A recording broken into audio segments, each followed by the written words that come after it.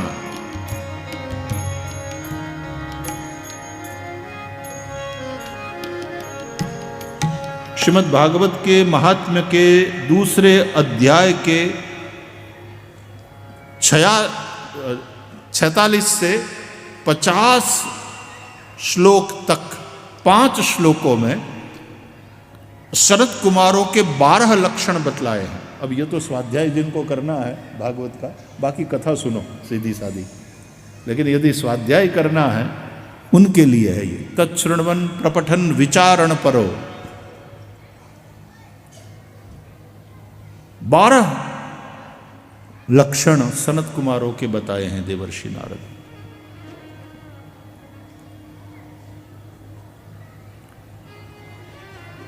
सनत कुमारों के 12 लक्षण और भगवान के 12 अंग ऐसा शास्त्रों में वर्णन है। द्वादशांगो वही पुरुषः।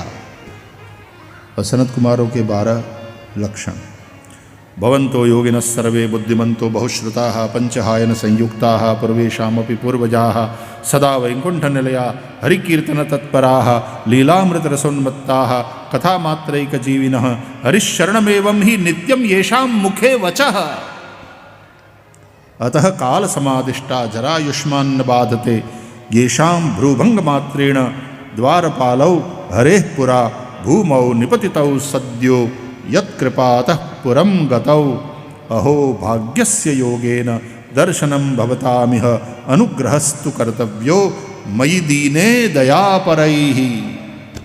क्या श्लोक है साहब, मजा आ जाता है जब भागवत का स्वाध्याय करने बैठते हैं। तो देवर्षि नारद ने सनत कुमारों के 12 लक्षणों के विषय में बताया। संक्षेप में बोल दूं? नहीं, कहानी केवल सुननी हो तो बात अलग है, लेकिन इसकी गहराई में गोता लगाना है। 12 लक्षण सनत कुमारों के, और उसी के अंतर्गत ये जो मैंने निवेदन किया कि हरिश शरणम, ये सनत कुमारों का मंत्र है। हरिश शरणमेवं ही नित्यम येषां मुखे वचः। जिनके मुख से नित्य ये वचन निकलता है, हरिश शरणम हरिश शरणम हरिश शरणम। ये सनत कुमारों का मंत्र है।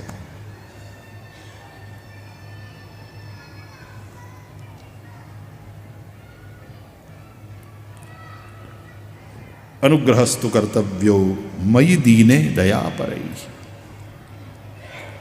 अपने आप को विनम्र बनाओ। मुझ गरीब पर, मुझ दीन पर अनुग्रह करो। मैं एक मिशन लेकर के चला हूं, थोड़ी ये समस्या आई है, क्या करूं? आप मेरा मार्गदर्शन करो।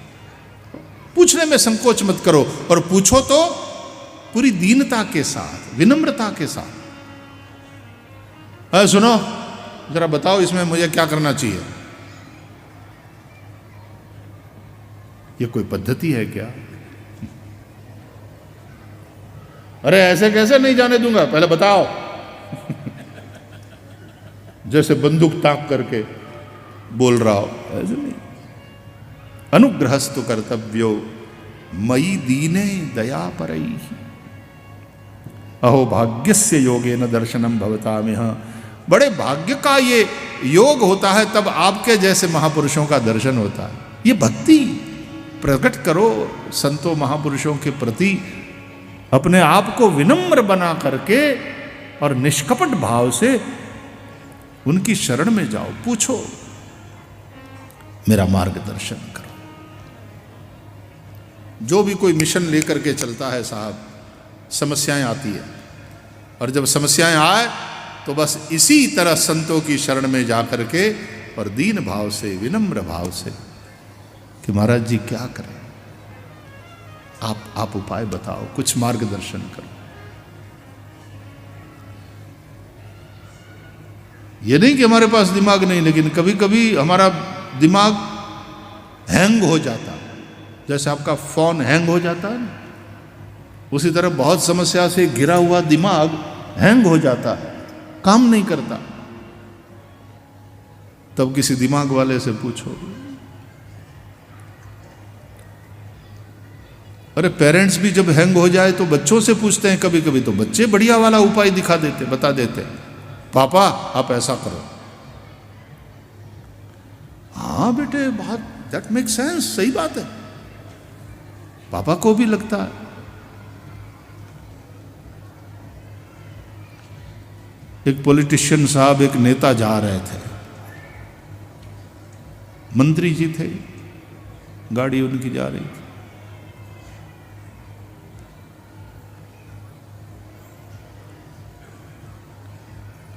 एक जगह गाड़ी खराब हो गई,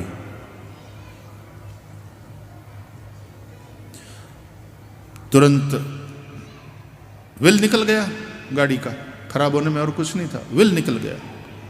तुरंत ड्राइवर ने ब्रेक लगाई, गाड़ी को संभाल लिया, कोई हताहत नहीं हुआ। गाड़ी जहां खराब हुई वो बिल्कुल पागल खाने के सामने, वहां एक पागल खाना था।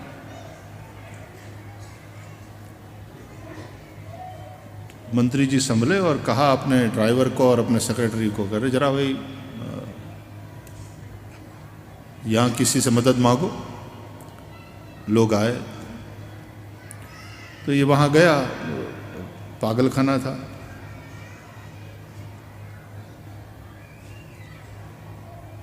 तो वहां से एक पागल निकल के बाहर आया। तो मंत्री जी बाहर निकल करके टोपी उतार करके सिर खुजला रहे थे, क्या किया जाए। तो पागल पीछे से आकर के उसके कंधे पर हाथ लगा के बोला, क्या हुआ? तो मंत्री जी कहते हैं, यार गाड़ी खराब हो गई है।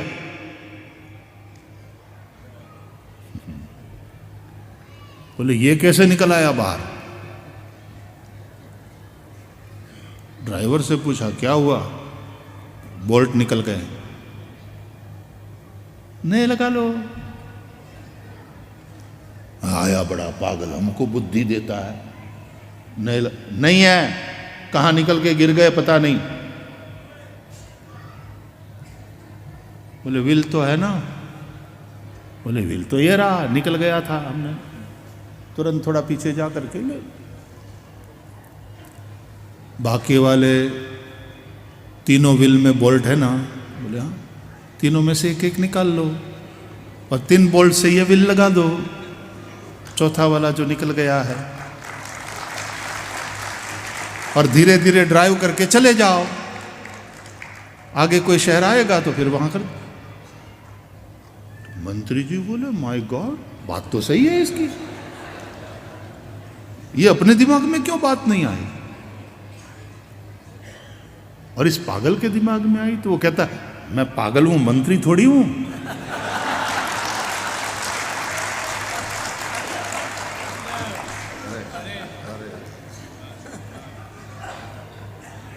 कुछ एक मंत्री ऐसे होते हैं, क्षमा करना, हमने वीडियो क्लिप देखी है, टोपी पहन करके झंडा वंदन करते हैं 15 अगस्त के दिन, जनगण मन नहीं आता पूरा, 2 पंक्ति गाने के बाद भूल गया तो एक दूसरे की बगले झांकते हैं, जनगण मन अधिनायक जय। तुझे किसने नेता बनाया? 15 अगस्त और 26 जनवरी में क्या फर्क है, वो अकल नहीं है जिसके। 26 जनवरी के दिन हम स्वतंत्र हुए थे, बोलो, तो 15 अगस्त के दिन क्या हुए थे प्यारे?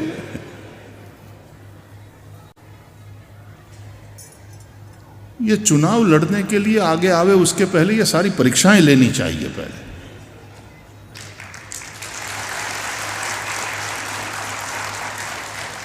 हमारे आदरणीय प्रधानमंत्री जी देश के युवाओं का आह्वान करते हैं कि सब लोग आओ, राजनीति में आओ, राजनीति खराब है और तुम लोग दूर रहोगे, वो नहीं चलेगा।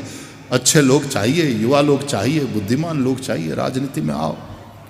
चाहे जिस पार्टी की विचारधारा आपको अच्छी लगती हो वहाँ जुड़ जाओ। और मैंने सुना ऐसा कि 1 लाख युवाओं को जोड़ने का कोई उनका भाव है, कि क्योंकि राजनीति जीवन का एक अनिवार्य अंग है। अच्छे समझदार पढ़े लिखे लोग, प्रबुद्ध लोग आना चाहिए। जिसको राष्ट्रगीत याद नहीं है वो चुनाव लड़ रहे हैं। उनको पूछना चाहिए भारत में कुल कितने राज्य हैं, भारत में कुल मिलाकर कितनी भाषाएं बोली जाती है। जरा एक बार परीक्षा में उनको पास तो होने दो, टिकट दो।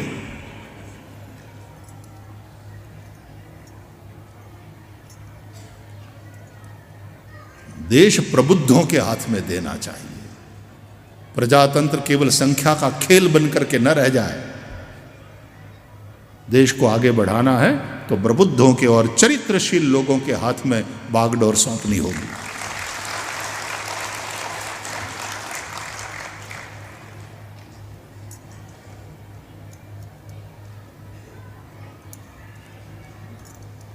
पूछने में क्या संकोच, उसमें क्या ईगो आड़े आता है।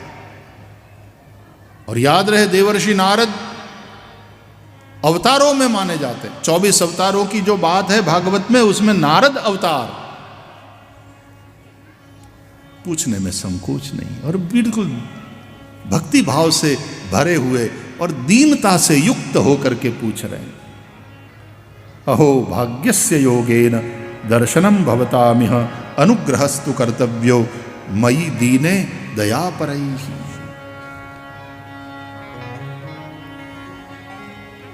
तो सनत कुमार उनकी विनम्रता और उनके मिशन की बात सुन करके कि देखो पूरे संसार के कल्याण में लगे हुए हैं ये, प्रसन्न हो गए। कहा मां चिंताम गुरुदेवर्षे, चिंता न करो, उपाय सुख साध्योत्र। उपाय सरल है।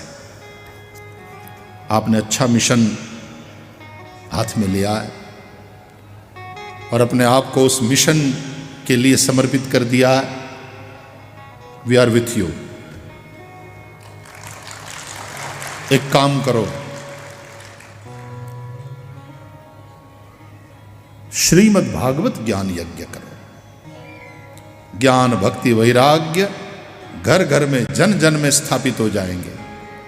ज्ञान वैराग्य जागृत हो जाएंगे। भक्ति नाच उठेगी, भक्ति मुस्कुराएगी। श्रीमद् भागवत ज्ञान यज्ञ करो। नारद जी कहते हैं अरे मैंने वेद घोष किया, मैंने उपनिषदों का गायन किया, मैंने गीता का पाठ किया। गीता पाठैर मुहुर्मुहुः फिर भी जो बात न बनी, महाराज वो भागवत तो वेदों और उपनिषदों का सार ही है ना, तो वेदों उपनिषदों से जो बात न बनी वो वेदों उपनिषदों के सार भागवत से कैसे बनेगी? भगवान ये मेरे मन में संशय है। तो सनत कुमार मुस्कुराए, सही पकड़े हैं।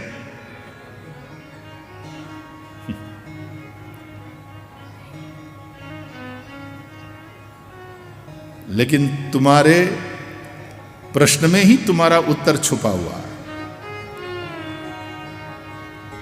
वेदों उपनिषदों के सार से ही भागवत हुआ है ना। और इसलिए जैसे आम का फल आम के पेड़ का सार है। शिवाजी अपने यहां प्रकल्प में कितने एकड़ में आम लगाए हैं आपने? हैं? 20 एकड़ में आम लगाए।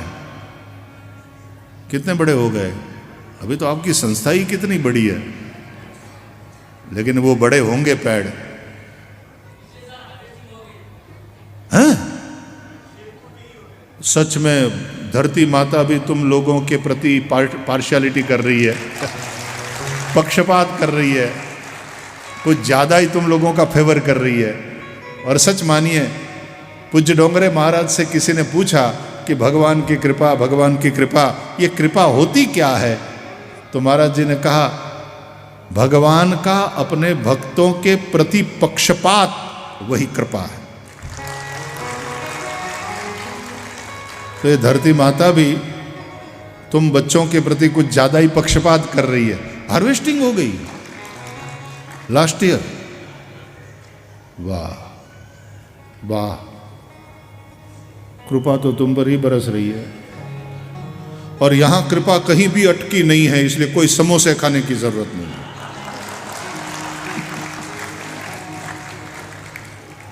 कि कृपा वहीं अटकी हुई है, वो वाली बात है नहीं। जो शुद्ध भाव से पुरुषार्थ करे वहां कृपा कहां अटकती है, बरसती ही है, बरसती। नहीं, केवल विनोद के लिए, पता नहीं अपने को उनको क्या दिखाई देता होगा महापुरुष को, वो जाने।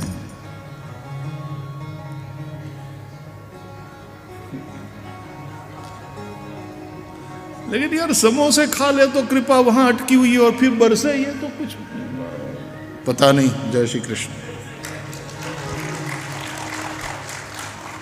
हम जैसे बुद्धुओं के दिमाग में तो ये बात बैठती नहीं है, पता नहीं।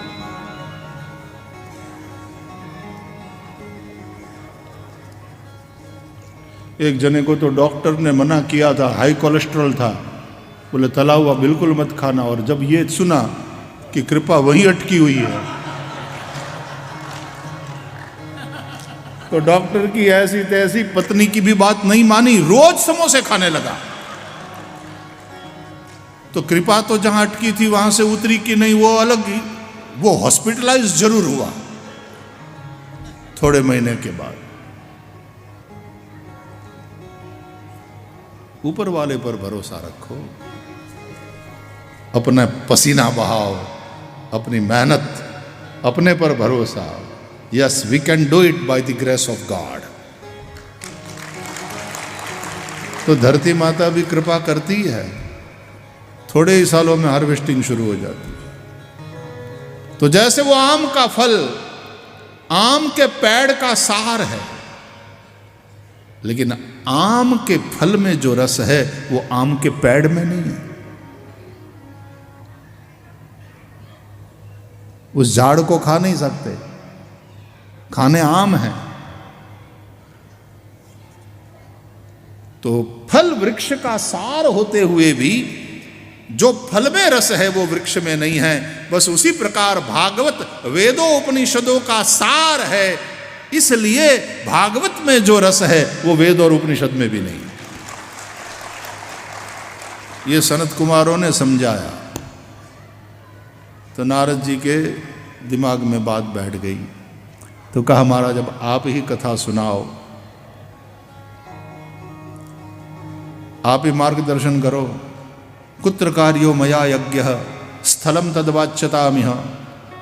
कहां पर कथा का आयोजन करें। कियत देरी दिवस श्राव्या, कितने दिन तक कथा सुने। को विधिस्तत्र कर्तव्य, उसमें क्या विधि करना चाहिए, आदि आदि। और सनत कुमारों ने कहा कि गंगा द्वार समीपेतु तटम आनंद नामकम, गंगा के आनंद तट हरिद्वार, वहां पर आयोजन करो। विधि बतलाया और देवर्षि नारद ने ऑर्गेनाइज किया कथा। समटाइम्स विचार आता है कि आप लोग क्यों यज्ञ करते हो, इतने बड़े यज्ञ। लास्ट ईयर भी किया था ना पूज्य स्वामी जी, उनका मार्गदर्शन और कैलाश मठ का साथ में लगातार खड़े रहना उनके तत्वावधान में। और ये सैनिक, आप लोग कथा सत्संग का आयोजन करते हो। वाकई कृपा कहीं भी अटकती नहीं, अटक सकती नहीं, बहुत बरस रही है, बहुत बरस रही है।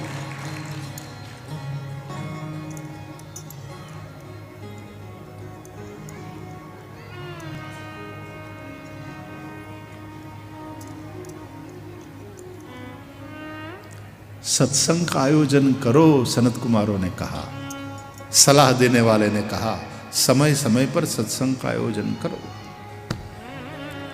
राजा का कर्तव्य क्या है, ये भागवत में भगवान पृथु समझाते हैं।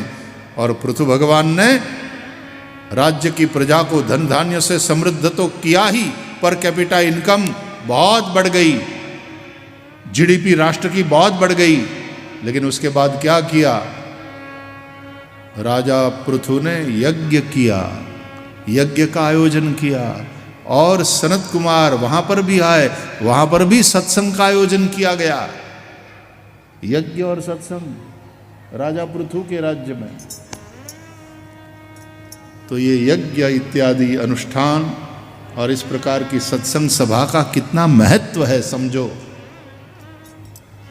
क्योंकि इंसान इंसान बने, इंसान में मूल्यों की प्रतिष्ठा हो, बहुत जरूरी है। केवल तुम्हारे पास तुम्हारी तिजोरी पैसों से भरी हुई हो, अच्छी बात है, लेकिन पर्याप्त नहीं है वो।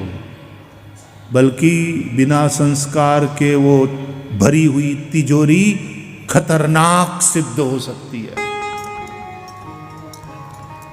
तुम्हारी प्रजा गलत मार्ग पर जा सकती है, उन पैसों के चलते बर्बादी भी हो सकती है। इसलिए यज्ञ और सत्संग, सनत कुमार, ये भगवान पृथु ने भी अपने राज्य में हर प्रकार से प्रजा को समृद्ध करने के उपरांत फिर ये प्रकल्प हाथ में लिया, यज्ञ। और फिर राजा जो करता है, यद्यदाचरति श्रेष्ठः तत्तदेवेतरो जनः, प्रजा भी करने लगती। तो राजा ने हुक्म घोषित कर दिया कि सब लोग यज्ञ करें, सब लोग कथा सत्संग का आयोजन करें ना। ये लादने वाली बात नहीं है। धर्म वो है जो स्वीकारा जाए, कानून वो है जो लादा जाए। कानून मैंडेटरी होता है, मानना ही पड़ता है, लेकिन धर्म वो विषय है जो स्वीकार किया जाता है, वो श्रद्धा का विषय है।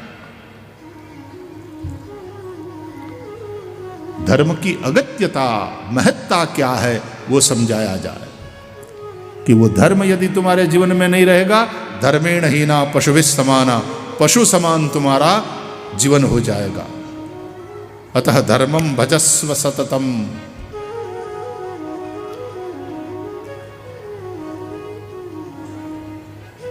तो राजा स्वयं करने लगे तो प्रजा भी करने लगी। देवर्षि नारद ने आयोजन किया गंगा के तट पर, बहुत बड़ी सभा वहां पर हो गई। सनत कुमारों ने भागवती कथा के महिमा को प्रकट किया और वो भक्ति जो रो रही थी यमुना के तट पर, और वो ज्ञान वैराग्य जो सोए पड़े थे जमुना जी के तट पर, कथा गंगा के तट पर शुरू हुई और वो जमुना जी के तट पर जाग गए ज्ञान वैराग्य। न केवल जाग गए, दोनों का बुढ़ापा दूर हो गया सनत कुमारों के कथा प्रवचन से। वे दोनों तरुण बन गए और अपने तरुण बच्चों को देखकर भक्ति महारानी बड़ी प्रसन्न हुई, अपने हृदय से लगा लिया अपने टीनेजर्स बच्चों को, अपने तरुण बच्चों को, और फिर दोनों बच्चों को पकड़कर नाचती हुई गाती हुई जहां कथा चल रही थी वहां गंगा के तट पर पहुंची। और भक्ति देवी जब जा रही थी ज्ञान वैराग्य के साथ तो भारत के सभी तीर्थ भी साथ में हो लिए। इसलिए जहां भगवान की मंगलमयी कथा हो रही होती है तत्रैव गंगा यमुना त्रिवेणी। इसलिए हम केवल प्रयाग से आए नहीं हैं, प्रयाग आदि सब तीर्थों को यहां लाए हैं। सारे तीर्थ वही होते हैं जहां भगवान की मंगलमयी कथा हो रही होती है। और फिर सनत कुमारों ने जो भागवत की महिमा का गायन किया, कोई कितना ही कायिक वाचिक मानसिक पाप करने वाला महापापी क्यों न हो, भागवत के श्रवण से न केवल वह पाप मुक्त हो जाता है लेकिन भगवान के धाम में पहुंच जाए ऐसा सुयोग्य बन जाता है। आत्मदेव ब्राह्मण के बिगड़ेल बेटे धुंधुकारी की कथा सुना करके ये बात को उन्होंने प्रकट किया, कथा का विधि कथन किया। अंत में सुखदेव भी पधारे और उन्होंने भी वचनामृत किया। लेकिन नारद जी का ये जो मिशन था कि हर समाज का हर व्यक्ति प्रबुद्ध बने, हर व्यक्ति के भीतर प्रेम हो, द्वेष नहीं, घृणा नहीं, नफरत नहीं, प्रेम, प्राणी मात्र के प्रति प्रेम,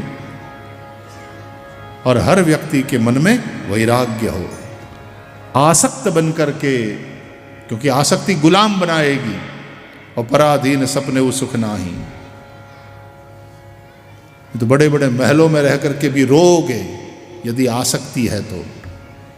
अतः ज्ञान, भक्ति और वैराग्य जन जन के मन में और घर घर में स्थापित होना चाहिए। ये नारद जी का जो मिशन है वो श्रीमद् भागवत के माध्यम से सिद्ध हुआ। ओम नमो नारायण। विठ्ठल गीती गावा विठ्ठल। राहू दे तुम्ही राहू दे। कानडा राजा पंढरीचा, कानडा राजा पंढरीचा, कानडा राजा पंढरीचा, कानडा राजा पंढरीचा। वेरा नाही आहे कळला, वेरा नाही नाही कळला, अंतपाळला कानडा राजा पंढरीचा, कानडा राजा पंढरीचा।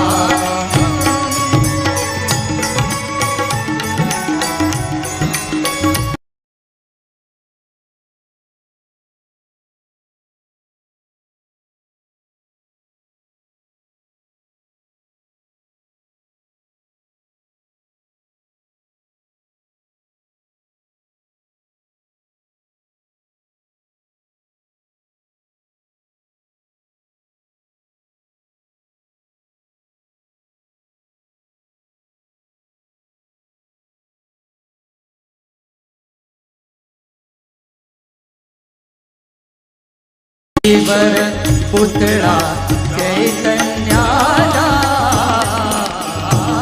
कानडा राजा पंढरीचा, कानडा राजा पंढरीचा, कानडा राजा पंढरीचा।